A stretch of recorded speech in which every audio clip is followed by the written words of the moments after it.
এক নম্বর কাজ হলো আমার নবীজির জীবনের মানুষকে দাওয়াত দেওয়া, উত্তম পন্থায় দাওয়াত দেওয়া।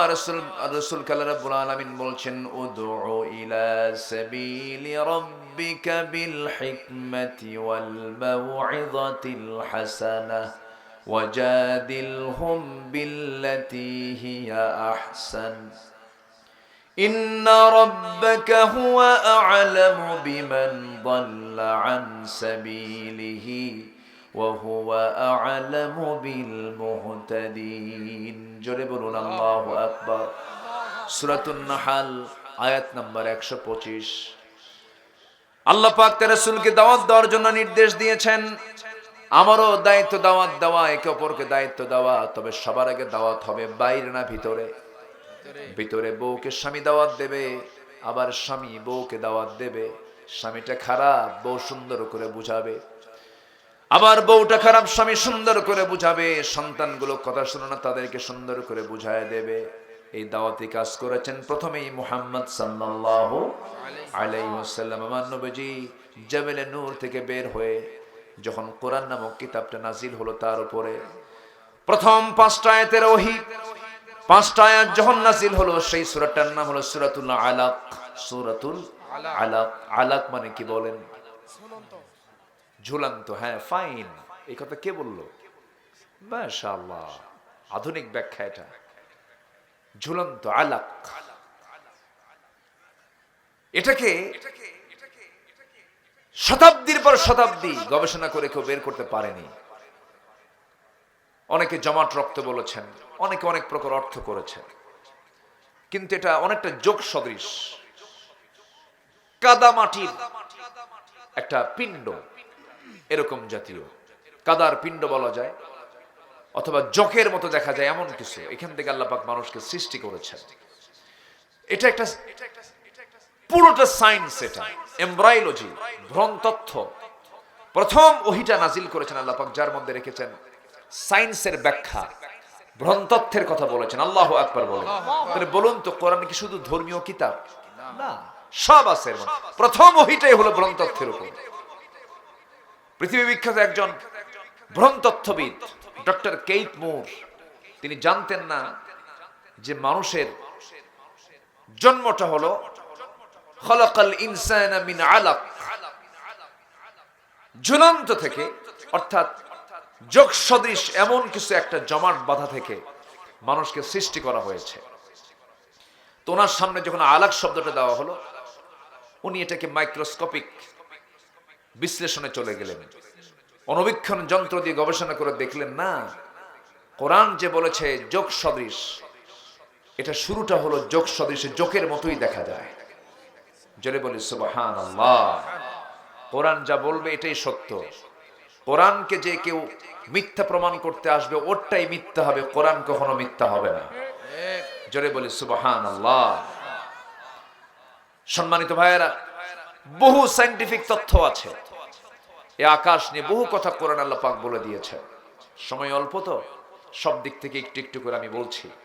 সম্মানিত ভাইয়েরা, তাহলে আমরা দাওয়াত দেব রাসূলের অনুকরণে, আদর্শ মেনে। এক নাম্বার হলো মানুষকে দাওয়াত দেব। কাকে দাওয়াত দেব বলেন তো? কার পথে? আল্লাহর পথে। এই কাজটা সহজ নয়। রাসূল মার খেয়েছেন। রাসূলকে একদিন রুকুর ভিতরে উতবা, শাইবা, মুগিরা সব মিলে উটের পচা নাড়ি ভুড়ি নবীর পিঠের উপরে চাপায় দিয়েছে। আমার নবীজি পচা নাড়ি ভুড়ি নিয়ে জমিনে মুখ থুবড়ে পড়ে গেলেন। আমার নবীজির কলিজার টুকরা মেয়ে ফাতিমা এই দৃশ্য দেখে দৌড় মেরে এসে নবীর পিঠ থেকে সরায় দিয়ে কোনো মতো সেখান থেকে নিয়ে চলে আসলেন। আমার নবীজি বললেন, ও ফাতিমা, তুমি কি বলতে চাও? আব্বা লানত করুন। আমার নবীজি কখনো লানত করতেন না, কিন্তু সেই দিন বুখারীর বর্ণনা, সেই দিন তিনি 7 জন কাফেরের নাম ধরে, এর মধ্যে আবু জেহেলও ছিল, আমার রাসূল 7 জনের নাম ধরে আল্লাহ পাকের দরবারে তিনি বদদোয়া করেছিলেন, লানতের বদদোয়া করেছিলেন। যে 7 জনের নাম নিয়েছেন, সবগুলো বদর যুদ্ধের দিন, সবগুলো দুনিয়া থেকে বিদায় হয়ে বদর কূপের মধ্যে তাদেরকে ফেলে দেওয়া হয়। আমার ভাইয়েরা, দাওয়াতি কাজ হচ্ছে 1 নাম্বার। নাম্বার 2 হলো সাহসী হব আমরা। আমার নবী ভীরু ছিলেন না সাহসী ছিলেন? আসতে বলেন না, ভীরু ছিলেন না সাহসী ছিলেন? আমরাও সাহসী হব, জোরে বলি ইনশাআল্লাহ। ফাসদা বিমা তু'মারু ওয়া আ'রিদ আনিল মুশরিকিন। হে রাসূল, আপনি কাউকে পরোয়া করবেন না, আপনি তাদেরকে প্রকাশ্যে শোনায় দেন। মুশরিকদেরকে এড়িয়ে চলুন আর দোয়া করুন, রব্বানা আফরিগ আলাইনা সাবরাও ওয়া থাব্বিত আকদামানা ফানসুরনা আলাল কওমিল কাফিরিন। জোরে বলুন আল্লাহু আকবার। আমার বন্ধুগণ, আমার ভাইরা, এক নাম্বার শুনলাম আমরা দাওয়াত দেব মানুষকে, আমরা দায়ী হব। নাম্বার 2 হলো সাহসী হব আমরা। নাম্বার 3 হলো ধৈর্য ধারণ করতে হবে। বলুন তো সবাই, ব্যবসা আগে না ধৈর্য আগে? বলেন, বিয়ে আগে না ধৈর্য আগে? হ্যাঁ, ধৈর্য আগে। দেখেন না, মাঝে মাঝে আমাদের ফোন আসে, ফোন দেয় হুজুর। এক মহিলা সেদিন ফোন দিয়ে বলে, হুজুর কাম তো একটা ঘটছে, কি আমার স্বামী প্রায় তালাক দেয়, সকালেও দেয় বিকেলেও দেয়। ঠিক আছে না?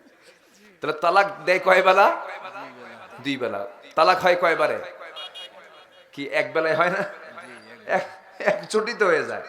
তাহলে আমার স্বামী সকালেও দেয় বিকেলেও দেয়, হুজুর আমি কি আছি না নাই? কি কবে? এরকম বহু বেকুব কিন্তু আছে। আসতে বলবেন না, আছে না নাই? ধৈর্য নাই। কি নাই? ধৈর্য নাই। সবার আগে ধৈর্য আনতে হবে। দাওয়াত দিবেন, ধৈর্য লাগবে। কাজ করবেন, ধৈর্য লাগবে। ব্যবসা করবেন, ধৈর্য লাগবে। মাহফিলে বসে আছেন, কি লাগবে? ধৈর্য লাগবে। ধৈর্য ছাড়া কিছু হয় না। বাপ হবেন, ধৈর্য লাগবে। মা হবেন, ধৈর্য লাগবে। সন্তানদের ডিস্টার্ব আছে না নাই? আমার ছেলে একটা হাফেজ হয়েছে, শুনানি দিচ্ছে। হাফেজ হওয়ার পর শুনানি দিচ্ছে, যাচ্ছে না মাদ্রাসা। আজকে বিকেলের কথা। বললাম আব্বু যাও। কি বুঝতেছেন? কিছু বুঝতেছেন তো? ধরছে বাঁকা, যায় না। তো আপনি বললাম শোনে না, তুমি বললাম তাও শোনে না। শেষে কি কব বলেন? শাসন করতে হয় না? ইচ্ছার বিরুদ্ধে হলেও কিছু ধমক দিলাম, বলে দিলাম হুব্বু ফিল্লাহ বুগদু ফিল্লাহ, মান আহাব্বা লিল্লাহ ওয়া আবগাদা লিল্লাহ। কাউকে ভালোবাসবো আল্লাহর জন্য, কাউকে ভালোবাসবো না আল্লাহর জন্য। আব্বু আমি তোমাকে ভালোবাসি আল্লাহর জন্য, আবার তোমাকে ভালোবাসবো না আমি আল্লাহর জন্য। কারণ কোরআন শিখে যে ভুলে যাবে, কিয়ামতের দিন আল্লাহ পাক তাকে গোশত ছাড়া হাড় হাড্ডি নিয়ে শুধু তুলবেন কিয়ামতের দিন। নাউজুবিল্লাহ বলবেন না? তাহলে এখন দায়িত্ব কমলো না বাড়লো আরো? বলেন তো। কোরআন মুখস্থ করার পরে যদি কেউ বলে, ওর খবর আছে না? আছে। খবর আছে কিনা বলেন? তো ধৈর্য দরকার, সব জায়গায় ধৈর্য লাগবে। ধৈর্য ছাড়া আপনি কিচ্ছু করতে পারবেন না। রাসূল দাওয়াত দিতে গিয়ে কত মার খেয়েছেন, আল্লাহু আকবার। আরে কি মারগুলো খেয়েছেন রাসূল। তায়েফের কথা কে না জানেন? 13টা বছর শুধু মায়েরই খাইছেন, মাথা থেকে পা পর্যন্ত শুধু দাগ, শুধু দাগ। কপালে একটা দাগ ছিল, গালে একটা দাগ ছিল, এবং শেষ জীবনে রাসূল দাঁত ভাঙ্গা নিয়ে দুনিয়া থেকে বিদায় নিয়েছেন। আমার নবীজি কোমরটা কুঁজো হয়ে গিয়েছিল। 4 দিন ধরে কোদাল মারতে মারতে মারতে মারতে খন্দকের পরীক্ষা খনন শেষ হয় না, খাবার নাই। রাসূল শেষ পর্যন্ত পেটে পাথর বেঁধে, তাও হলো না। ওই যে কোমর কুঁজো হয়ে গেছে, বাকি জীবনে নবীজির মুখের দাঁত নাই আর কোমর নাই।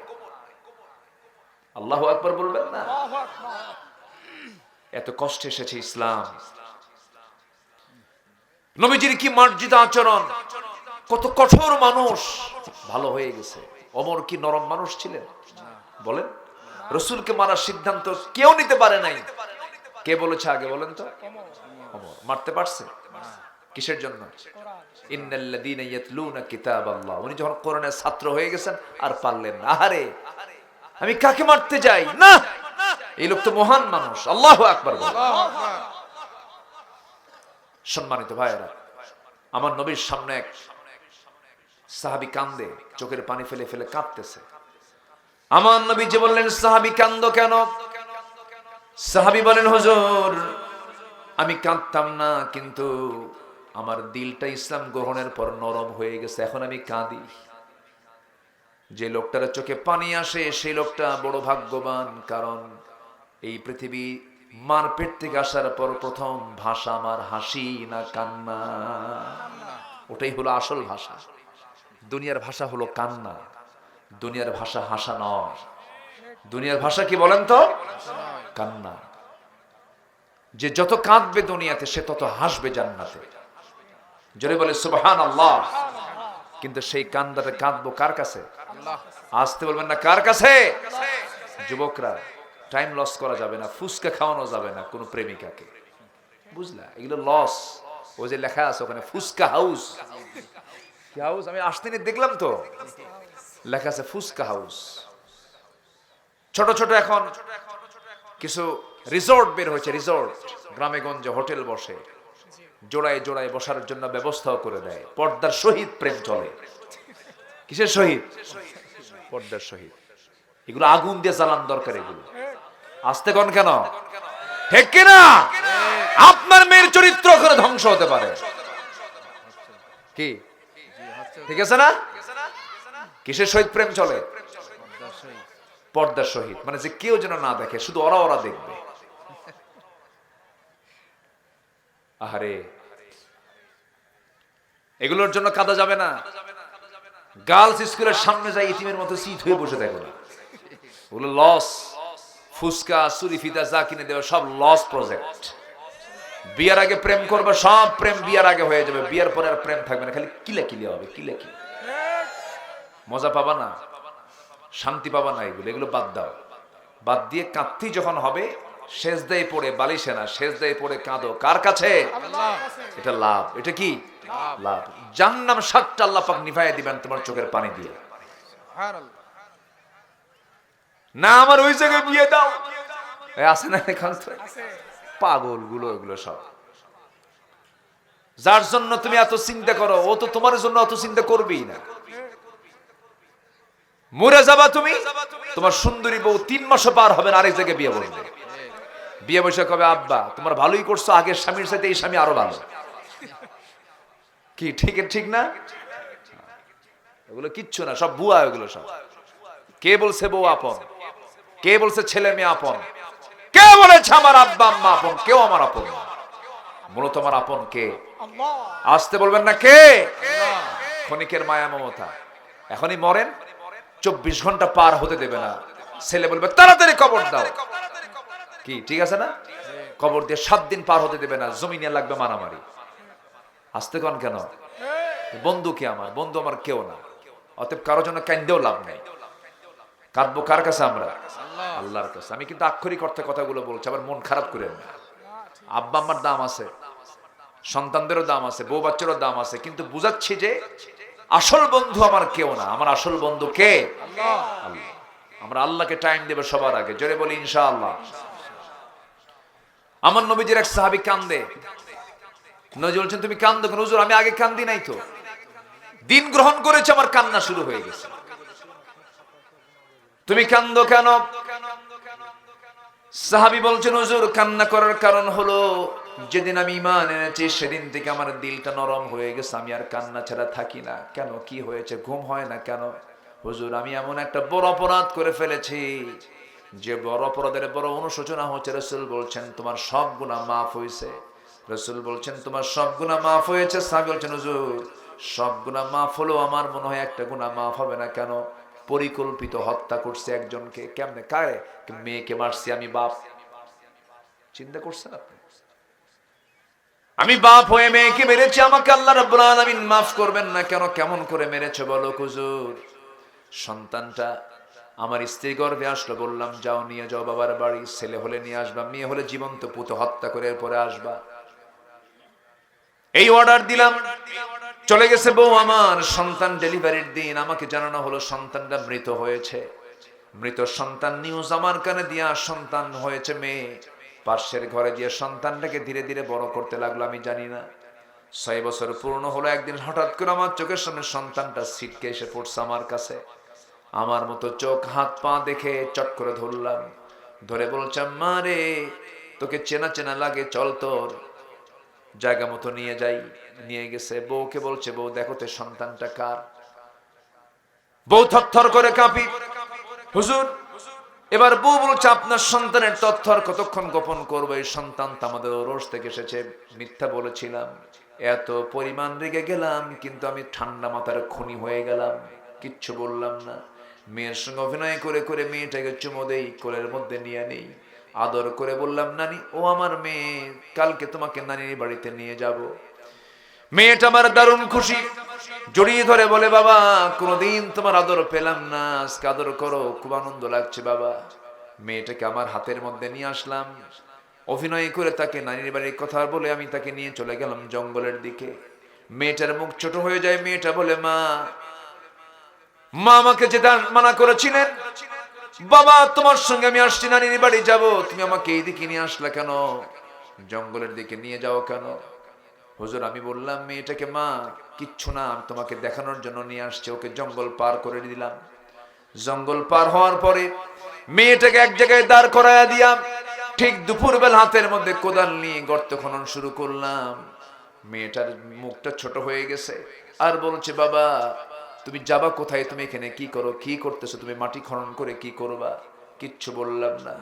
হুজুর আমি গর্ত খনন করি, দুপুরবেলা প্রচন্ড গরম, আমার তখন দাড়ি ছিল, সেই দাড়ির মধ্যে সিটকে এসে কোদাল মারতে নিয়ে সিটকে এসে ধুলাগুলো, বালুগুলো, মাটিগুলো আমার দাড়ির মধ্যে ঢুকে যায়। আর আমার মেয়েটা 5টা আঙ্গুল দিয়ে, ছোট ছোট আঙ্গুল দিয়ে খিলাল করে করে সেই ময়লাগুলো সাফ করে দেয়।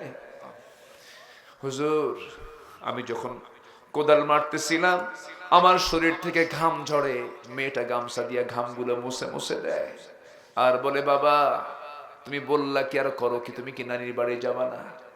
কিচ্ছু বললাম না। গর্ত খনন যখন শেষ হয়ে গেছে, মেয়েটাকে এবার অভিনয় করে মুচকি হাসি মেরে বললাম মা দেখো তো গর্ত খনন কেমন হয়েছে।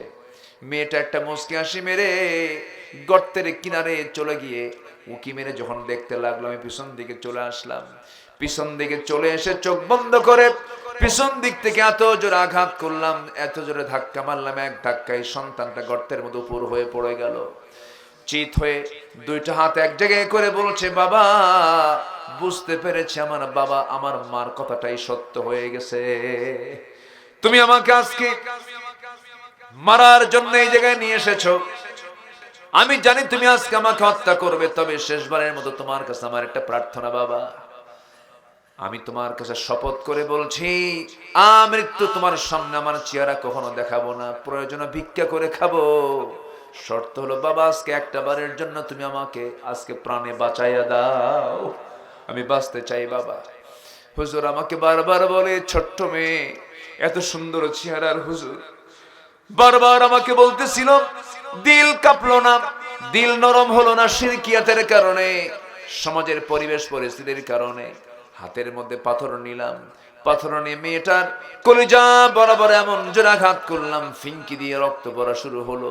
মাটি চাপা দিয়া, পাথর চাপা দিয়ে, বালু চাপা দিয়ে জন্মের মতো আমার সন্তানকে মেরে শেষ করে দিলাম। আমার নবীজির এই প্রিয় সাহাবী ইসলাম কবুল করেছেন পরে, ওই সাহাবী সেই সময় নবীর সামনে এই কথাগুলো বলছিলেন। আমার নবীজি কথাগুলো শুনে বলছেন, ও আমার সাহাবী তুমি কি বলতে চাও বলো তো হুজুর, আমার মনে হয় সব গুনাহ মাফ হলেও এই সন্তান হত্যার খুন, এই গুনাহ আমার কখনো মাফ হবে না। আমার নবীজি সঙ্গে সঙ্গে সেই সাহাবীকে জড়িয়ে ধরে বলছেন, সাহাবী রে, ও আমার সাহাবী, আল্লাহর এমন দয়া, আমার আল্লাহর এমন করুণা, তুমি যে এই গুনাহটা করেছো, এই গুনাহ দিন গ্রহণের কারণে আল্লাহ রাব্বুল আলামিন তোমার জীবন থেকে সাফ করে দিয়েছে। আমার বন্ধুগণ, আমার ভাইরা, এমন অসভ্য জাতিকে যদি ভালো করতে পারেন অন্য কিছু দিয়া নয়, একমাত্র কি দিয়া? আসতে বলবেন না, কি দিয়া? আমাদের সামনে কোরআনও আছে, হাদিসও আছে, এই দুটাকে সামনে রেখে আমরা চলবো, আমাদের কিসমত ভালো হয়ে যাবে, আমাদের জান্নাতের রাস্তা ক্লিয়ার হয়ে যাবে। আল্লাহ কবুল করুন। আল্লাহ কবুল করুন। সব নেতৃত্ব আমরা বাদ দেব, যে নেতৃত্বে নামাজ নাই, যে নেতৃত্বে কোরআন নাই, যে নেতৃত্বে ইসলাম নাই, যে নেতৃত্বে ইসলাম কায়েমের কোনো কথা নাই, যে নেতা নামাজের কথা বলে না, যে নেতা দ্বীনের কথা বলে না, যে নেতা দুনিয়ার কথা বলে, আখিরাতের বক্তব্য দেয় না, ওই নেতৃস্থানীয় ব্যক্তিবর্গকে আমার মানার কোনো ঠেকা পড়ে নাই। ওই সমস্ত নেতৃত্বের মুখে আমরা জুতা মারি, থুতু মারি। সম্মানিত ভাইয়েরা, সব দেখেছি আমরা, সব দেখা শেষ। 25 বছর কেউ, 16 বছর কেউ চালিয়েছেন দেশ, কেউ 9 বছর চালিয়েছেন, কেয়ারটেকাররা কয়েক বছর চালাইছেন, সব দেখা শেষ। মুসলমান ঘরের সন্তান কিন্তু ইসলাম চায় নাই সরকারে, ঠিক কিনা? ইসলাম তারা চায় নাই যে রাষ্ট্রীয় পর্যায়ে ইসলামটা আসুক, এটা তারা চায় নাই। অতএব যেহেতু ওরা চায় নাই, যারা চায় আমরা সেই পক্ষে কাজ করব। আস্তে কন কেন, জোরে বলেন ঠিক কিনা? সব দেখা শেষ। আগামীর দেশ হবে কোরআনের দেশ, ইসলামের দেশ। রাজি আছেন কারা কারা? হাত উঁচু করে দেখান দেখি।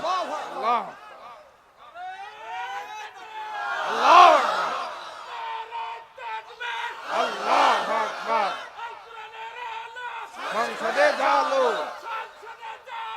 আল কোরআনের আলো, হুঁশিয়ার সাবধান। হাত নামান। কষ্ট পেলেন? কষ্ট পেলেন? সূর্যের উপকার একার না সবার? কোরআনের উপকার হবে একার না সবার? কোরআন জায়গা মতো চলে গেলে সব সমাধান হয়ে যাবে, কোন দুষ্টরা আর থাকতে পারবে না। খাইছিল খুব বেশি, খাইছে তো পেট হজম হয়ে বদহজম হয়ে গেছে, পালায় মারছে দৌড়, ঠিক কিনা? একটা প্রাণী আছে মশা, কি নাম? কম। মশা যদি বেশি খায় ওর হায়াত কমে না বাড়ে? বাড়ে। মশা যত বেশি রক্ত খাবে তার হায়াত বাড়বে না কমবে? কমবে। আল্লাহ পাক মশার উদাহরণ কোরআনে দেন নাই? সূরা বাকারার 26 নম্বর আয়াত, 26 নম্বর আয়াতে আল্লাহ পাক মশার দৃষ্টান্ত দিয়েছেন। কাফেররা কয় তোমার আল্লাহর কাজ নাই কাম নাই, মশার উদাহরণ কোরআনে দেওয়া লাগে। মশা কি ছোটখাটো কোনো বিষয় না? আচ্ছা বলেন তো, আমরা কি মশার ভয়ে আমরা মশারি টাঙ্গাই না মশারি টাঙ্গায়? বলেন, ভয়টা করে কে? মশা করে না আমরা করি? হ্যাঁ, তাহলে উদাহরণ কি ঠিক আছে না? আল্লাহ মশার উদাহরণ দিয়েছেন, এমনি দেন নাই। এর মধ্যে আবার চিকুনগুনিয়া, তারপরে কি আরো ডেঙ্গু। ডেঙ্গু হ মানে পঙ্গু, ডেঙ্গু পঙ্গু। এক মশা, মশা সাধারণ কোন বিষয়। ইন্নাল্লাহ লা ইস্তাহি আন ইয়াদরিবা মাসালান মা বাউদাতান ফামা ফাওকাহা। এবং এর মধ্যে আসছে ইউদিল্লু বিহি কাসীরা ওয়া ইয়াহদি বিহি কাসীরা। কাফেররা কয় কি লাভের মধ্যে, কি উদাহরণের মধ্যে দিয়েছে? মশা, 4টা শিক্ষা আছে মশা থেকে। আল্লাহ যা বলেছেন কোরআনে একটা অপ্রাসঙ্গিক নয়, একটা অতিরঞ্জিত বক্তব্য নয়। আল্লাহু আকবার বলে। মাকড়সা নামে একটা সূরা আছে, আছে না? মাকড়সা দেখেন না? সবার বাড়িতে মাকড়সা আছে না? কোথায় থাকে? কোনায় কোনায়, ঘরের কোনায় থাকে। ওর সংসারটা খুব অশান্তি সংসার, বুঝলেন? মাকড়সার সংসারে কোনো শান্তি নাই, স্বামী বউ খালি ক্যাসাল লাগে। সায়েন্স বলতেছে এটা, আল্লাহ বলতেছে যারা আল্লাহ ছাড়া অন্য কাউকে অভিভাবক বানায় ওদের অবস্থাটা হচ্ছে মাকড়সার সংসারের মতো। মাকড়সার স্বামী স্ত্রী যখন যৌন মিলনে যখন মিলিত হয়, স্বামী স্ত্রী ইন্টারকোর্স কমপ্লিট, এরপর স্ত্রী মশার শারীরিক কিছু চাহিদার প্রয়োজন হয়, খাদ্যের প্রয়োজন হয়, ভিটামিনের প্রয়োজন হয়। এই ভিটামিনের শূন্যতা পূরণ করার জন্য, খাদ্যের শূন্যতা পূরণ করার জন্য স্ত্রী মাকড়সা স্বামী মাকড়সাকে কামড় মেরে মেরে ফেলে, খেয়ে ফেলে। আমার কথা কি বুঝতেছেন? যে সংসারে স্ত্রী তার স্বামীকে মেরে ফেলে, খুব সুখের সংসার তো, সুখের সংসার।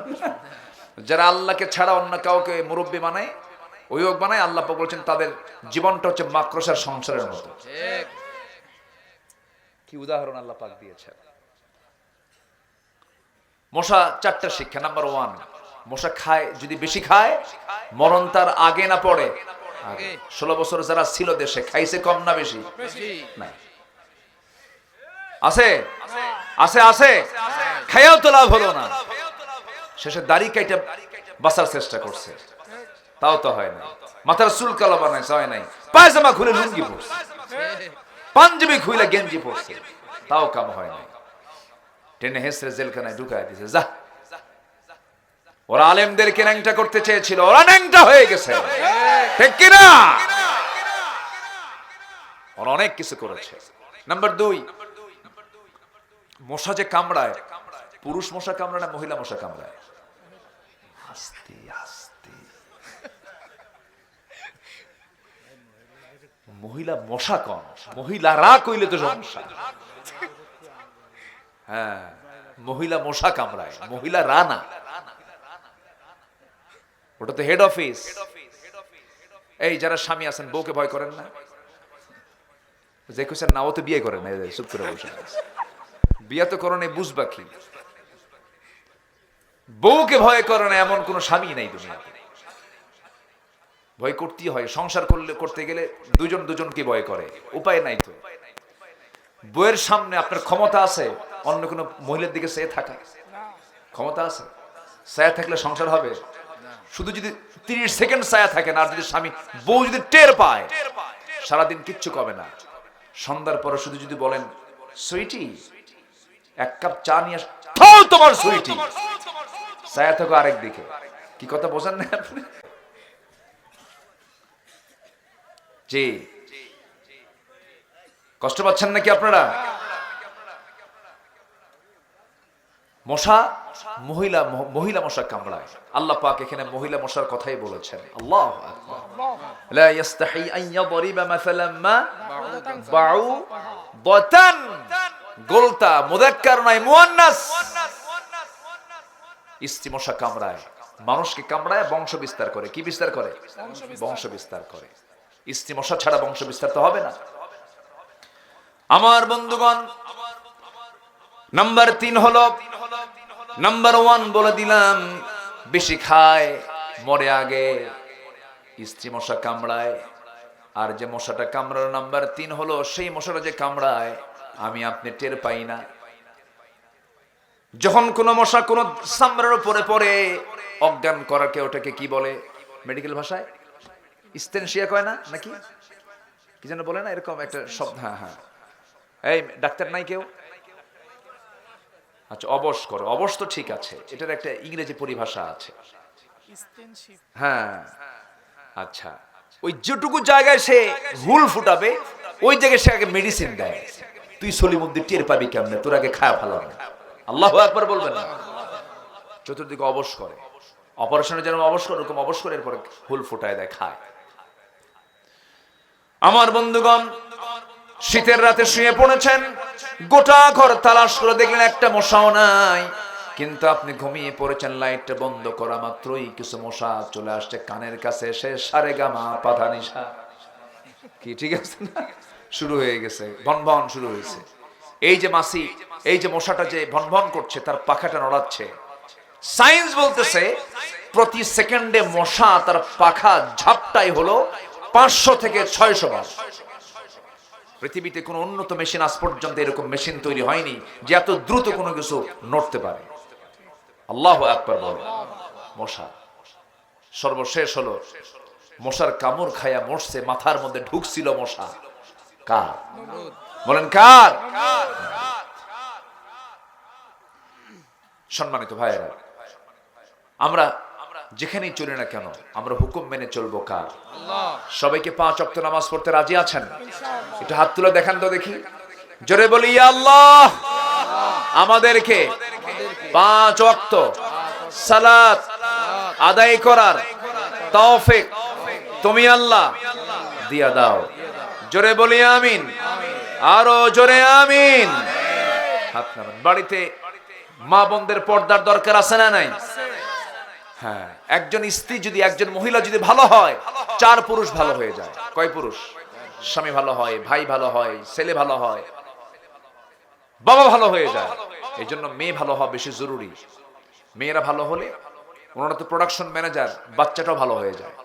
আল্লাহ কবুল করুন, জোরে বলি আমিন। জি, আমার নবীর অনুকরণীয় 15টা আদর্শের কথা বলছিলাম। 1 নম্বরে দাওয়াত, নাম্বার 2 সাহসিকতা, নাম্বার 3 হলো ধৈর্য ধারণ, নাম্বার 4 হলো পরিবারের প্রতি দায়িত্বশীলতা, পরিবারকে আমরা দাওয়াতি কাজ করব। নাম্বার 5 হলো আমানতদারিতা, নাম্বার 6 হলো ন্যায় বিচার, নাম্বার 7 হলো এতিম সহ প্রতিবেশীর সবার হক আদায় করা, নাম্বার 8 হলো আল্লাহর বিধানের প্রতি শর্তহীন আনুগত্য করা, নাম্বার 9 হলো আল্লাহর জন্য দিনের কাজে কঠিন পরিস্থিতিতে সবর ধরা, ধৈর্য ধারণ করা। ফাসবির আলা মা ইয়াকুলুন। আমার বন্ধুগণ, নাম্বার 10 হলো ইমানের পথে অবিচল থাকা। ইমান এনেছি, ইমান টানা সহজ কিন্তু টিকে থাকা কঠিন। হাজারো ঝড় ঝাপটা আসুক না কেন, ইমান থেকে আমরা কখনো এক চুল পরিমাণ নড়ব না। রাজি আছেন তো সবাই?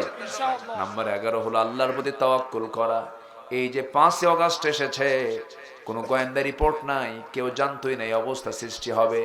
সমস্ত কিছু রিপোর্টের ঊর্ধ্বে রেখে বিজয়টা দিয়েছেন তিনি আমার কে। আমার ভরসা করব কার উপরে? আসতে বলবেন না, কার উপরে? আল্লাহ। ওয়াতাওয়াক্কাল আলাল্লাহ কাফা বিল্লাহি ওয়াকিলা ওয়া মান ইয়াতাওয়াক্কাল আলাল্লাহ ফাহুয়া হাসবুহ। নাম্বার 12 হলো কাজে কর্মে পরামর্শ করা, একাকী কোনো কাজ না করা। একাকী কাজের মধ্যে ভুল হয়ে যাবে। স্বামী স্ত্রী ছেলে মেয়ে সবাই কিনে পারিবারিক বৈঠক বসবেন মাঝে মাঝে। কোনো কাজ করতে গেলে একাকী কোনো কাজ করবেন না। একা কাজ যেখানে বরকত নাই, সেখানে সম্মিলিত কাজ যেখানে বরকত আছে, সেখানে ওয়ামরুহুম শুরা বাইনাহুম। নাম্বার 13 হলো বিনয়ী হওয়া, ক্ষমাশীল হওয়া। আমি যত বিনয়ী হব, আল্লাহ তত আমার দিকে দয়া করবেন। আমি যত ক্ষমাশীল হব, আল্লাহ আমাকে ক্ষমা করবেন। আল্লাহুম্মা ইন্নাকা আফুউন তুহিব্বুল আফওয়া ফাআফু আন্না ফাবিমা রাহমাতিন মিনাল্লাহি লিনতা লাহুম। আল্লাহু আকবার বলেন। নাম্বার 14 হলো কুফরের প্রতি কঠোর হওয়া। কুফরের সঙ্গে কোনো সম্পর্ক রাখা যাবে না। পরস্পর ইমানদাররা পরস্পর হবে রহমদিল। এই 15টা অনুকরণে আদর্শ যদি কোনো বান্দার জীবনে থেকে যায়, আল্লাহ তার ব্যাপারে সূরা ফুরকানের শেষ দিকে বলছেন, আল্লাহ তাআলা তার ব্যাপারে বলছেন, এই সমস্ত বান্দাগুলোকে আমি আল্লাহ সম্মানজনক ওয়েলকাম করব জান্নাতে। জোরে বলেন সুবহানাল্লাহ। আল্লাহ কবুল করুন, আল্লাহ কবুল করুন। সম্মানিত ভাইয়েরা, আমি আর কথাকে লম্বা করতে পারবো না। আমার পরবর্তী মেহমান আসবেন, কি শুনবো আমরা? কে বললো না কি বললো? বলেন, কি বললেন না কি? মানে কে বললো না কি বললো? কি বললো? কোরআন থেকে। হ্যাঁ, কি বললো? কোরআন থেকে। আমরা এই স্লোগানকে রেখে আমার পরের যিনি মেহমান তিনি আসবেন। আসছেন নাকি? হ্যাঁ জি, আপনার তাড়াতাড়ি নিয়ে আসেন। উনি আলোচনা করবেন। আমি এই বছরের মতো, এটা হচ্ছে আগামীকালকে ঈদ, নামাজে যাবেন কিন্তু আপনার পাঞ্জাবি নাই। কিন্তু ঈদের মাঠে শার্ট মানায় না পাঞ্জাবি মানায়? পাঞ্জাবি না, পাঞ্জাবি মানায়। এখন পাঞ্জাবি বানাবেন, সেই টেইলার স্যার সময় নাই। তখন কোথায় যায়? দোকানে যায়, বলে তাড়াতাড়ি রেডিমেড কোনটা হয় ঢুকায় দিয়ে চলে আসলাম। তো এই মাহফিলটা হয়ে গেছে আমার জন্য রেডিমেড মাহফিল। বুঝলেন কি? মানে হঠাৎ করে আমাকে বলছে, হুজুর যাওয়ার পথে আপনি একটু এখানে একটু আপনার তার শিফটটা আনবেন, একটু বসবেন, একটু আলোচনা করবেন। এটা নিয়ে যেন কোনো সমালোচনা না হয়, এটা নিয়ে যেন কোনো কথা না হয় যে হুজুর কেমনে কি করছো কি না। ঠিক আছে, সবই ঠিক আছে। আমি যতটুকু কথা বলেছি, যারা শুরু থেকে শুনেছেন, আমি কিন্তু একটা সাবজেক্ট বলে দিয়েছি। কিন্তু মাহফিলের সারা জীবনে কিছু লোক থাকে, কিছু শ্রোতা থাকে, আসে সবার শেষে, সমালোচনা সবার আগে। আছে না নাই বলেন তো? আচ্ছা জি, আমরা যতটুকু বলেছি আমরা বলি আলহামদুলিল্লাহ, জিকির করি সুবহানাল্লাহ। হ্যাঁ, সম্মানিত ভাইয়েরা, মাহফিল কমিটি একটু আমাকে বলেছেন যে হুজুর আপনার মুখ থেকে বললে কেউ কষ্ট পাবে না, একটু আপনি যদি বলতেন মাদ্রাসা কি বলে মাহফিলের জন্য না, মাহফিলের জন্য যদি কেউ যারা আসছি নিয়ত করে, হয়তো আপনি বিপদে আছেন, মুসিবতে আছেন, কিছু দিয়ে আমরা আল্লাহর কাছ থেকে বিপদ মুক্তের জন্য দোয়া করতে পারবো। যদি কেউ কিছু দিতে চান, চাদর যাচ্ছে, ব্যাগ যাচ্ছে, আমরা সবাই মা বোন যারা আছি, ভাইরা যারা আছে, সবাই আমরা কম বেশি দেব। জোরে বলি ইনশাআল্লাহ। একটা লোক নড়বো না, সবাই বসবেন, মাহফিলের দোয়া হবে। আমার পরের যে মেহমান, তার বক্তব্যের পর তার দোয়া হবে। সেই আসসালামু আলাইকুম ওয়া রাহমাতুল্লাহি ওয়া বারাকাতুহু।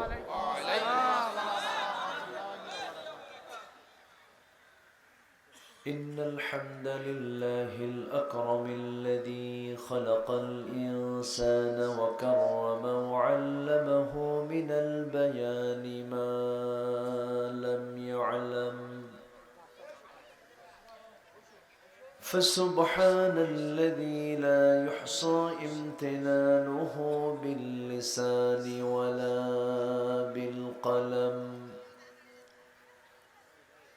نشهد أن لا إله إلا الله وحده لا شريك له،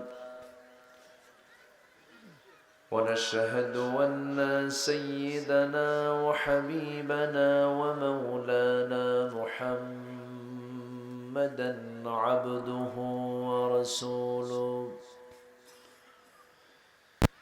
الذي أرسله بالحق بشيرا ونذيرا وداعيا إلى الله بإذنه وسراجا منيرا. فقد قال الله تعالى في كلامه المجيد وفرقانه الحميد: أعوذ بالله من الشيطان الرجيم. بسم الله الرحمن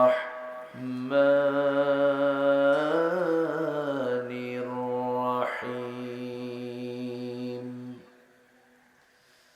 إن الله وملائكته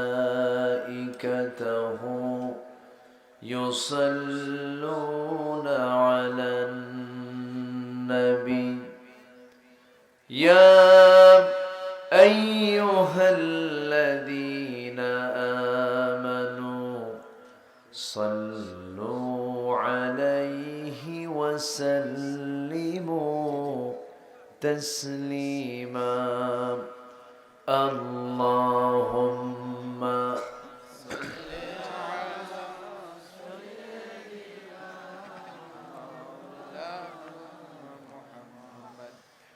وعلى آل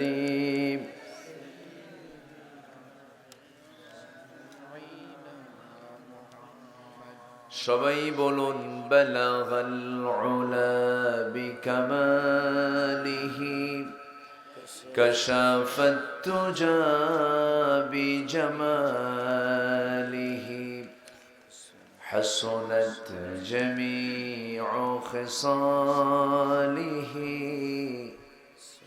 صلوا.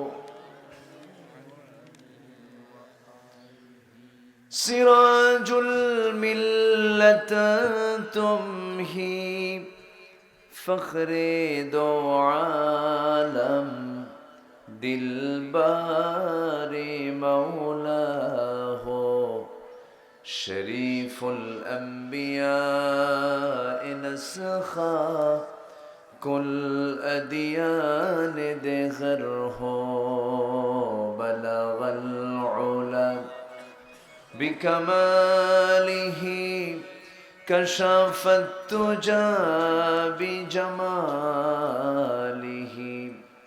حسنت جميع خصاله.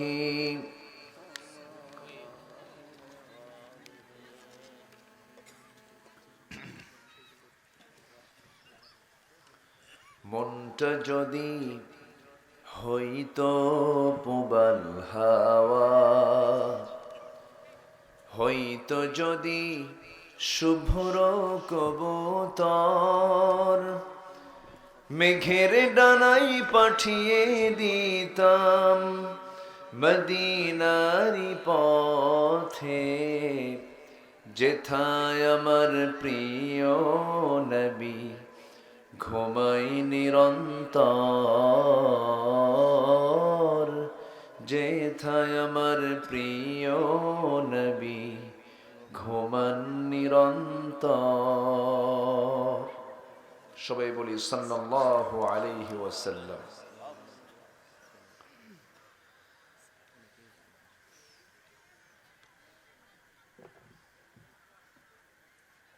যশোর জেলার, যশোর অঞ্চলের, খুলনা অঞ্চলের ঝিনাইদহ জেলার সদর উপজেলার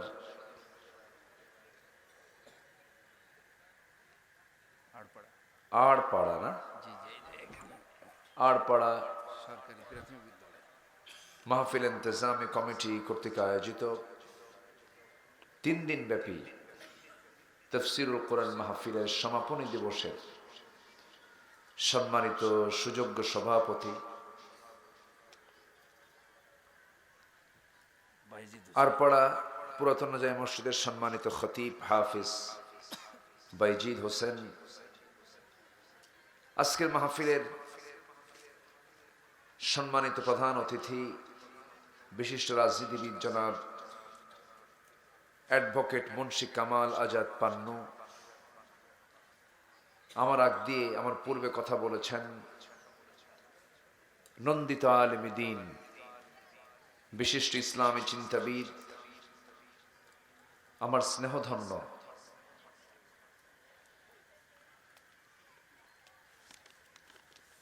মুহতারাম জনাব মাওলানা রবিউল ইসলাম খুলনা, আজকের মাহফিল উপস্থিত এই সান্ধ্যকালীন অসংখ্য লোকের মাঝ থেকে বাছাই করে নেওয়া আমার আল্লাহ তাআলার কিছু পছন্দের বান্দাগণ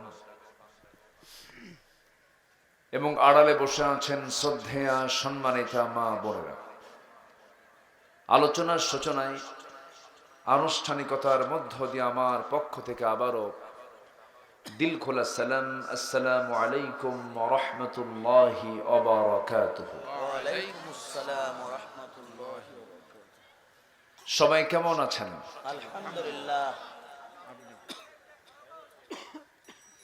আমাকে প্রশ্ন করলেন, আল্লাহ তাআলা আমাকে তো আপনার সাথী রেখেছেন, বলি আলহামদুলিল্লাহ। উঠতে আমি একটু তাড়াতাড়ি উঠে ফেলেছি এই দেশের ট্রেডিশন অনুযায়ী।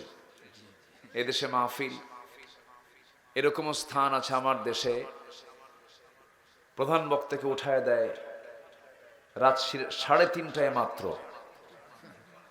এরকমও আছে, আছে না? জি জি, কোথায়? পাবনা।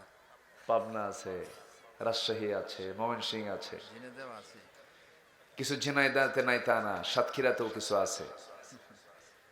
একদম যিনি প্রধান বক্তা তিনি ঘুমন্ত জাতির সামনে ওয়াজ করেন। কি জাতির সামনে? ঘুমন্ত জাতির সামনে। তখন যিনি আলোচনা করেন তিনি তো আলোচনা করেন না, তিনি করেন হচ্ছে আলু সানা, আর ওয়াজ তো হয় না, হয় হলো আওয়াজ। কি হয়? আওয়াজ। আওয়াজ। মাহফিলের মূল সময় কিন্তু এটাই, মূলত মানে যেগুলোকে আদর্শ মাহফিল বলা যেতে পারে টাইম সিলেকশনের দিক থেকে, সেটা হচ্ছে বড় জোর মানে মাগরিব থেকে নিয়ে শুরু করে 8টা থেকে 9টা এর মধ্যে যদি কোনো মাহফিল শেষ করা যায়, তাহলে ওই মাহফিল মানে সার্বিকভাবে সার্বিক দিক থেকে একটি স্ট্যান্ডার্ড এবং অনুকরণীয় অনুসরণীয় একটা আদর্শ মাহফিল বলা যেতে পারে। এতে কি হয় না? এতে সময় নষ্ট হয় না, ঘুম নষ্ট হয় না, তারপরে সকল কাজের মধ্যে একটা শৃঙ্খলা রক্ষা হয়। কিন্তু এই যে বেশি রাত, মেইন প্রবলেম হচ্ছে মানুষ বোঝি না কথাগুলো, ঘুমায় যায়। আল্লাহ পাক রাতটাকে দিয়েছেন ক্লান্তির জন্য, ক্লান্তি দূর করার জন্য। তো যাই হোক, মাহফিল কমিটি যে সিদ্ধান্ত নিয়েছেন এটা কিন্তু খারাপ না, খুব ভালো। আগামী থেকে এগুলো মাহফিল যেন 9টার মধ্যে যেন শেষ হয়ে যায়, এমন একটা পরিবেশ আসা উচিত, আমার কাছে এটা মনে হয়। ম্যাক্সিমাম 12টা 1টার দিকে মাহফিল শেষ করে ফজর নামাজ তো হয় না, কঠিন হয়ে পড়ে ফজর নামাজ। আপনি যদি হাজারো সুস্থ মানুষ হন না কেন, আপনার ঘুমের একটা নির্দিষ্ট চাহিদা আছে, এই চাহিদা যদি পূরণ না হয়, আপনি ওই সেন্স ওই মানসিকতা নিয়ে আপনি নামাজও তো সুন্দর করে পড়তে পারবেন না। এই জন্য একটা মানুষের জীবনের ধারাবাহিক শৃঙ্খলার জন্য সবকিছুর একটা সংস্কার করা উচিত, দরকার। আল্লাহ যেন একটা সুন্দর পরিবেশ তৈরি করে দেন, জোরে বলি আল্লাহুম্মা আমিন। সম্মানিত ভাইয়েরা, আমার পূর্বে অনেক সুন্দর কথা তিনি বলেছেন। মাঝখানে ঈশার নামাজ হয়েছে কেন না? এই জন্য লোকজন একটু নড়াচড়া করেছিল। এখন আপনারা কি সুন্দর করে বসে আছেন। আমি শেষ করব আলোচনা। আমার শেষ শেষ নয়, আমার পরে আরেকজন মেহমান তিনি থাকবেন। তিনি তো এই কিতাব থেকে কথা বলবেন না নাকি? বলেন বলেন, কোন কিতাব থেকে? কোরআন থেকে। তাহলে কোরআন থেকেই কিন্তু কথা বলবেন। কথা কে বলল এটা না দেখে কথা কি বলল এটা আমরা মাথায় নেব। কথা কে বলতেছে এটা না শুনে, এটা না জেনে আমরা বলবো কথা কি বলে। তাহলে আমাদের এই সেন্সের মধ্যেও কিছু সমস্যা আছে না নাই? কথা কে বলে এটা শুনবো না কথা কি বলে কোনটা শুনবো? কথা কি বলে। তাহলে এটা যদি মাথায় নেন তাহলে আমার আলোচনার পর একটা লোক নড়বেন না। কথা কে বলে না, কথা কি বলে কোরআন থেকে আমরা শুনবো। তাহলে দেখবেন যে মাহফিলটার সাকসেস হয়েছে, সফল হয়েছে। জোরে বলি ইনশাআল্লাহ। জি, আমি কিন্তু এটাকে বাস্তব এবং অভিজ্ঞতা থেকে আমি কথাগুলো বলছি। জি, আমি এখন মূল আলোচনার দিকে আমরা একটু চলে যাব।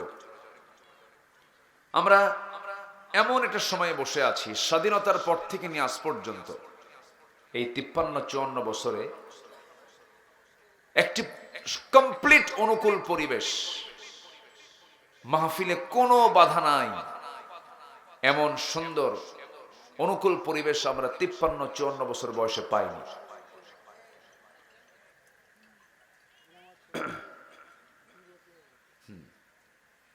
কই ওটার মালিক কোথায়? আপনি কি মালিক ওটার? কিছু কয় না তো। আপনি মালিক তো দেন, ভাইব্রেশন দিয়ে দেন অথবা রিংটোন অফ করে দেন।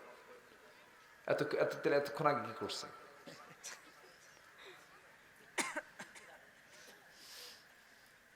আচ্ছা,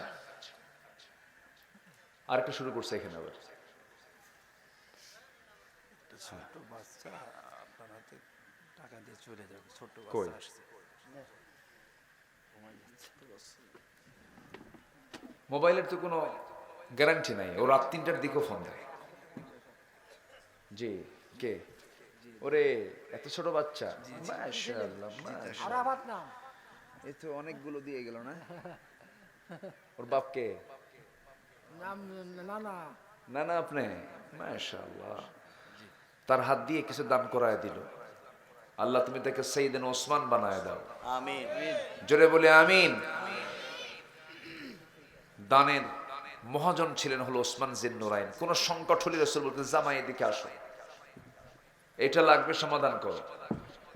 শুধু বলতে দেরি নবীজির ওসমান জিন্নুরাইন বাস্তবায়ন করতে। এক জামাইয়ের টাকার অভাব নাই, আরেক জামাইয়ের অভাবে ঘরই নাই, অভাবে ঘরই নাই। বিচিত্র আমার রাসূল সবকিছুর মডেল তিনি দেখিয়ে দিয়েছেন দুনিয়াবাসীর জন্য। তো যাই আমরা মূল আলোচনার দিকে। মোটামুটি তো আসছেন আপনারা। প্রথমে তো ভাবলাম যে আজকে কি কথা বলতে পারবো না কি হবে জানি না, কিন্তু না, আপনারা চালাক আছেন আলহামদুলিল্লাহ বলেন। একজন নবী ছিলেন যে নবীকে তার কওমের লোকেরা মেরে বস্তার মধ্যে তুইলা রাস্তায় ফেলে চলে আসতো। সেই নবীটার নাম হচ্ছে নূহ আলাইহিস সালাতু ওয়াস সালাম। বলেন তো কি নবীর নাম বলেন তো? তার দাওয়াতে কি কোনো ভুল ছিল? তিনি দাওয়াত দিয়েছেন 900 বছর। কত বছর বলেন তো? 900 বছর। ইসলাম কবুল করছে মাত্র 80 থেকে 90 জন। 80 থেকে 90। এখানে কয়জন আছেন আপনারা? এরকম শত আছেন না, অনেক বেশি, অনেক বেশি আছেন। মাত্র 80 থেকে 90 জন। একজন নবীর দাওয়াত, তার দাওয়াত কিন্তু শুধু দিনে না। ইন্নী দাউতু কওমি লাইলান ওয়া নাহারা, আমি আমার কওমকে দাওয়াত দিয়েছি দিনে রাতে 24 ঘন্টা, তাও ইসলাম কবুল করেনি। তো লোকজন কম বেশি, তারপরে মাহফিলের উপস্থিতি, এগুলো কোনো চিন্তার বিষয় না। আল্লাহ যেন এই মাহফিলকে কবুল করেন আমিন। জোরে বলি আল্লাহুম্মা আমিন। আমাদের মূল টার্গেট হলো, আমাদের মূল যে লক্ষ্য সেটা হলো আমরা কাউকে সন্তুষ্ট করতে চাই না, আমরা সন্তুষ্ট করতে চাই কাকে? আল্লাহকে। আমার পূর্বে আমার স্নেহস্পদ রবিউল ইসলাম আগে খুব চিকন ছিল, বুঝলেন, গায়ে তেমন কিছু ছিল না, এখন যে কেমনে বাড়লো এত গোস্ত, বুঝলেন, বুঝে আসলো না। দৌড় মারতে গেলে তো পারবে না, খুব মুশকিল। স্বাস্থ্য একটু কমানো উচিত, বেশি হলে সমস্যা না। আমার তো সারা জীবন আগাগোড়া একই। আমার জীবনে আমি কখনো মনে হয় এই 20 বছর যাবত আমার ওজন একই আছে। আমার মাহফিল অঙ্গন প্রায় 25 থেকে 26 বছর চলে। এই কয়েক কেজি, তাও তো গোস্ত নাই, হাড় হাড্ডি কিছু আছে, এই নেই চলি। আল্লাহ যেন সুস্থ রাখেন, জোরে বলি আল্লাহুম্মা আমিন।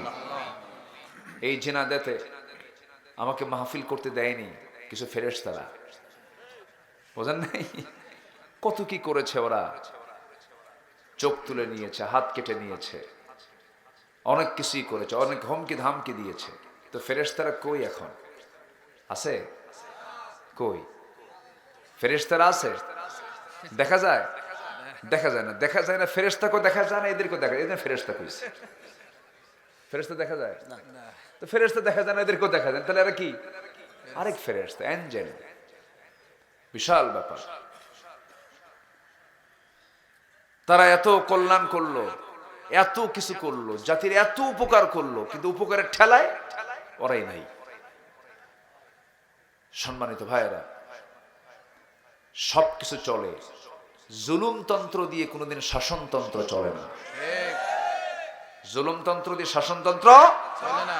আমার নবীজি এমন রাষ্ট্র গড়েছিলেন যে রাষ্ট্রের একটা উটকে পর্যন্ত রাসূল খবর রাখতেন, উটের খাবার ঠিক মতো দেয় কিনা। মানুষ তো আছেই। আল্লাহু আকবার। সহিহ হাদিস, আমার নবীজি উটের সামনে দাঁড়ায় গেছেন, উট চোখের পানি ফেলে ফেলে কান্দে। নবীর সামনে এসে, নবীর সামনে যখন কেঁদে ফেলতেছে, রাসূল তার মাথায় হাত দিলেন, কান্না থেমে গেল। রাসূল বলছেন, উট কাঁদিস কেন? উট কথা বলে। রাসূলকে বুঝায় দে আমার মালিক আমাকে না খায়া রাখে, পানি দেয় না, খাবার দেয় না। আমার নবীজি বললেন, মার রাব্বু হাযাল জামাল, এই উটের মালিকটাকে, তাকে আমার সামনে জরুরি তলব করো। ডাকা হলো। রাসূল বললেন, তুমি কি এই উটের মালিক নাকি? হ্যাঁ।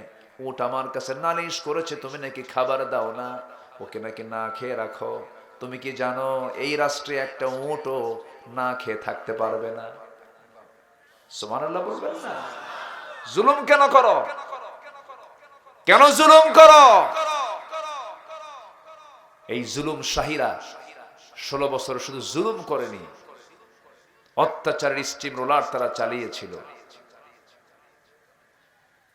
ওরা করেছে অপকর্ম, জেল খেটেছে আলেম ওলামা, ঠিক কিনা? সব দায় তারা আলেমদের কাঁধে দিতে চেয়েছিল। কিছু হলেই রাজাকার ট্যাগ লাগায় দিত।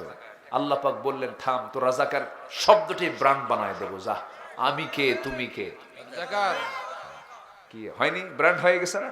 এটা ব্র্যান্ড শব্দটাকে আল্লাহ পাক ব্র্যান্ড বানায় দিয়েছেন। যা, এত শব্দ বলিস কেন? এটা শেষ পর্যন্ত এই স্লোগানটাই বিজয়ী হলো 36 জুলাইয়ের মধ্য দিয়ে। কত জুলাইয়ের মধ্য দিয়ে? 36 জুলাই। যুবকরা তো, সন্তানরা তো, ওরা খুব স্মার্ট। তো আমি তো ভাবছিলাম যে এরা বিড়ি খায়, তারপরে ইয়াবা, বাবা, ফেন্সিডিল, ডিভাইস, মনে হয় শেষ হয়ে গেছে, এদের মধ্যে আর কিছু নাই, এরা শেষ। জাতে মাতাল, তালে ঠিক, ঠিক কিনা? জায়গা মতো চলে গেছে, জায়গা মতো চলে গেছে। টাইম দিয়েছে 45 মিনিটস, গো আউট। ঠিক আছে না? মাত্র 35 মিনিট, তাড়াতাড়ি বের হও। আমরা না খেয়ে আসি, দুপুরে গিয়ে তোমার জন্য বরাদ্দকৃত রান্না আমরা গিয়ে লাঞ্চ করব। লাঞ্চ করে নাই?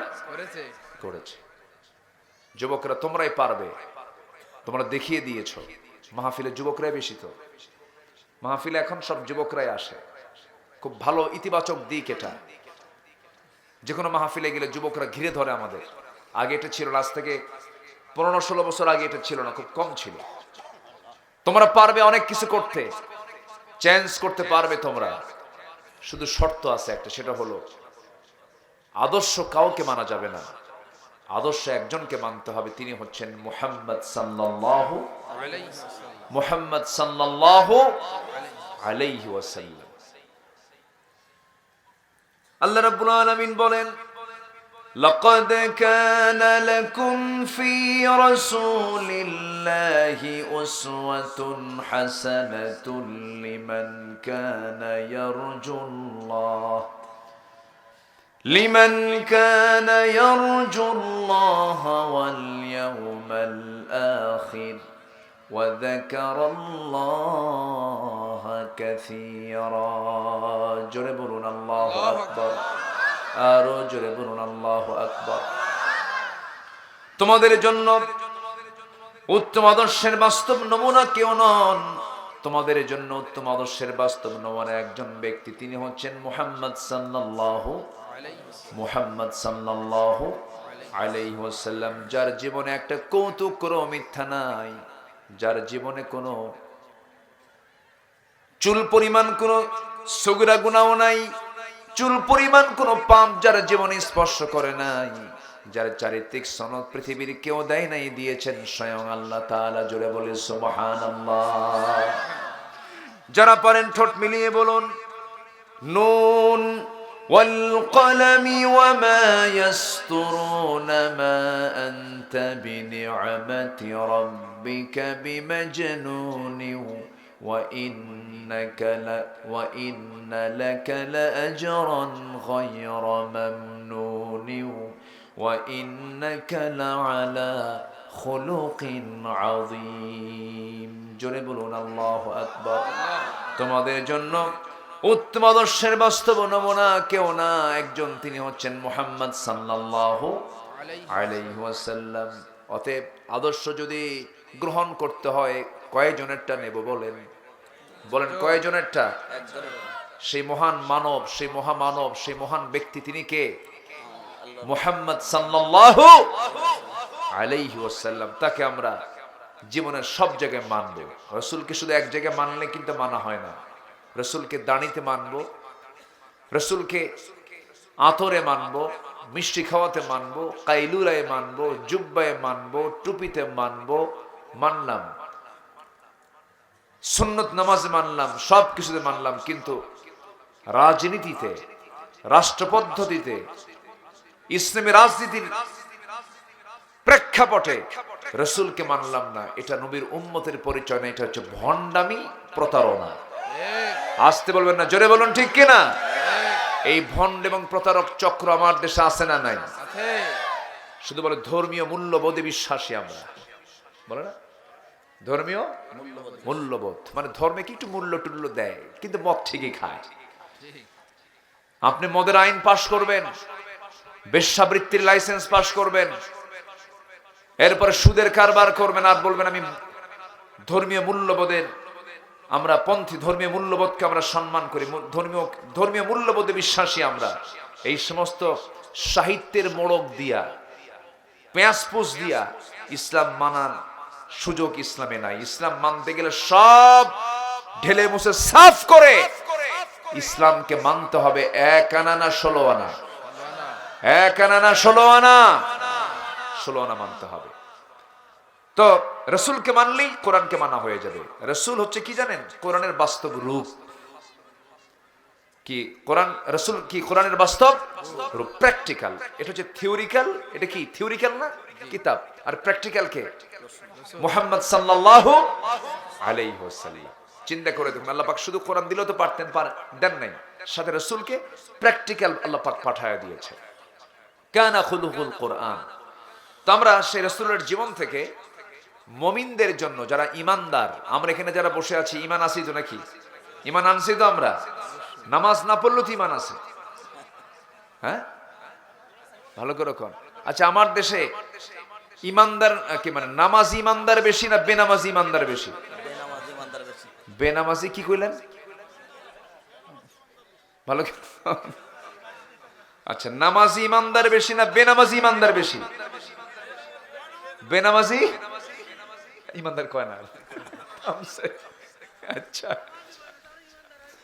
হ্যাঁ, এখানে প্রশ্ন আছে, আমি কিছু বলবো না, আপনারাই ফতোয়া দেন। আল ফারকু বাইনাল মুমিন ওয়াল কাফির তারকুস সালাহ। কাফের আর মুমিনের মধ্যে পার্থক্য সৃষ্টি করে হলো নামাজ। কাফের পড়ে না, ইমানদার নামাজ পড়ে। অবলীলা এই নামাজগুলোকে আমরা ধ্বংস করছি, নষ্ট করছি। তার শাস্তি কি ভয়াবহ একটু পরে আসবো। নামাজ না পড়লে কি শাস্তি আল্লাহ দিবেন। আল্লাহর কাছে বান্দার পক্ষ থেকে সবচেয়ে বড় অপরাধ 1 নম্বর হলো কি? ছেড়ে দেওয়া, নামাজ ছেড়ে দেওয়া। আমি যদি এখানে প্রশ্ন করি নামাজ মাগরিবের আসরের কয়জন পড়েছেন, হাত কিন্তু সবার উঠবে না। হাত কি সবার উঠবে? উঠবে না। অনেকে বলে হুজুর ওয়াজ মজা লাগে, কিন্তু অজুর পানি ঠান্ডা। অজুর পানি কি ঠান্ডা? সম্ভব না। এটা খুব বেকায়দা। না, আমরা আপনি বিছানা থেকে আপনি মসজিদে যেতে পারেন না। আপনি কোন স্বপ্ন নিয়ে আপনি জান্নাতে ঢুকতে চান? কি কথা বোঝেন না আপনি? আপনি বিছানা থেকে আপনি নামাজ পড়তে যান না, মসজিদে নামাজ পড়তে পারেন না, বিছানায় শুয়ে থাকেন, আপনি জান্নাতে যাবেন কেমনে? কোন প্রত্যাশা যাবেন আপনি? কি কি কথা কি বোঝা গেল? কথা কি বোঝা যায়? আমার চেষ্টা এমন যে ঘুমের ঠেলায় মসজিদ পাই না আর আমি জান্নাত তালাশ করি। কত বড় বেহায়া আমরা! কি কথা কি কি রাগ করতেছেন নাকি? ধমক দিয়ে বলতেছি কথা শুধু আপনি শুনতেছেন না তো? এই যে গোটা দুনিয়া হয়ে যাচ্ছে। কি বডি! কিছু ছেলে পেলে আছে না, দেখেন না, একটু বডি ভালো, তো একটু মাসল টাসল ভালো, মোটামুটি 6 ইঞ্চি 72 ইঞ্চি 78 ইঞ্চি লম্বা, 6.5 ফিট। রাস্তায় যখন হাঁটে বুঝায় আমি একখান মাল। ফজর নাই, তোমার ওই বডি দিয়ে লাভটা কি? তোমার ফজর নাই, জোহর নাই, আসর নাই, তোমার এই সুন্দর চেহারা দেন লাভটা কি? কোনো মূল্য নাই। মূল্য হবে তখন যখন হবে কয় ওয়াক্ত নামাজ। সবাইকে পড়তে রাজি আছেন?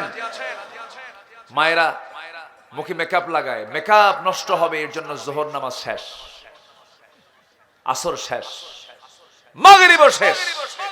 মেকআপ, বিয়ের অনুষ্ঠানে গেছে, বিউটি পার্লার থেকে 4000 টাকা দিয়ে মেকআপ করেছে, মানে মুখে আটা ময়দা লাগাইছে। কি লাগাইছে? আটা ময়দা। নামাজ শেষ। নখে লিপস্টিক লাগায়, কি না, কি নেইল পলিশ লাগায়। কি লাগায়? নেইল পলিশ লাগায় যে মহিলা, তার নামাজ তো হবেই না। এটার জন্য চরম জাহান্নামের ভয়াবহ অবস্থা তার জন্য বিরাজ করবে। ওযুই তো হবে না। ওযু না হলে কি জাহান্নাম না? ওযু না ছাড়া কি নামাজ হয়? তার নেইল পলিশ লাগানো হালাল না হারাম? আরো জোরে, আরো জোরে, আরো জোরে, আরো জোরে। মায়েরা শুনতেছে? সারা বছর বোরকা পড়ে, ঈদের দিন আর বিয়ের দিন বোরকা ছাড়ে। কোন দিন বোরকা পরা দরকার বেশি বলেন তো? বলেন কোন দিন? সারা বছর বোরকা পড়ে, বোরকা ছাড়ে ঈদের দিন আর বিয়ের দিন। বিয়ের দিন বোরকা ছাড়ে কেন? বিয়ে বাড়ি, বহু লোকজন আসবে, আনাগোনা হবে, এলাহি কাণ্ড। এখন বাবার বাড়ির দেওয়া সোনা গহনা, পেটা হাতে, গলায়, কত সোনার গহনা আছে কানে, তো এইগুলো এতগুলো সোনা যে আমার আছে, তো জাতি দেখতে হবে তো। পয়রা এ দেখে, এই যে আমার আছে না, এরকম আছে না? নাই? মনে হয় খুব মানে রাগের কথা বলতেছে মনে হয়। কি বলা দরকার আছে কিনা? হ্যাঁ, না, রাগ করা যাবে না। আমার মা, একটু মনোযোগ দিয়ে কথাগুলো শুনুন। আমি ব্যালেন্স করছি, পিছনে মহিলা আর আপনারা সামনে বসে আছেন, সবাই শুনবেন কথাগুলো। সময় খুব কম, তো আমি যখন তখন হয়তো শেষ করে দেব, কারণ সময় খুব অল্প। আমি চাইছিলাম মাগরিব পরে উঠতে, ঠেলে। রব্বুল আলামিন রাসূলকে যে আদর্শগুলো দিয়েছেন, এর মধ্যে 1 নম্বর আদর্শ হলো, রাসূল ছিলেন একজন শ্রেষ্ঠ দায়ী ছিলেন। তিনি মানুষকে দাওয়াত দিয়েছেন, সবাইকে দাওয়াত দিয়েছেন কার পথে? আমরা দাওয়াত দেওয়া শিখবো। জোরে বলি ইনশাআল্লাহ। কিসের দাওয়াত দেব? কার দিকে বলেন? নামাজের দিকে, আল্লাহর দিকে, দ্বীনের দিকে। জোরে বলি ইনশাআল্লাহ। আর কিছু কিছু লোক আছে দোকানে বসে বিড়ির দাওয়াত দেয়, বিড়ির দাওয়াত। এই লাগা, বিড়ি লাগা, কি আছে না নাই? এই যে আসতে নিয়ে দেখলাম তো এখানে মেলা বসছে না, আমার নজর গেছে ওই দেখি দেখি তো কি করে, বিড়ি খাচ্ছে বসে বসে। তাহলে মাহফিল উপলক্ষে কি খাওয়া হচ্ছে ওখানে? বিড়ি খাচ্ছে। হাই রে বিড়ির টান, শীতকালে কমে না বাড়ে? বাড়ে। দুই একখান টান টান দিয়ে 3 তলায় পাঠায় দিল, যা দুয়া। এই ওনার মনে হয় ধারণা হলো দুনিয়াটা বিড়ি খাওয়ার জায়গা, কিন্তু দুনিয়া তো বিড়ি খাওয়ার জায়গা নয়, গাঁজা খাওয়ার জায়গা নয়, এখানে কাজের জায়গা। কাজ করলে যত বেশি কাজ করব আখিরাতে তত বড় বড় পুরস্কার পেয়ে যাব।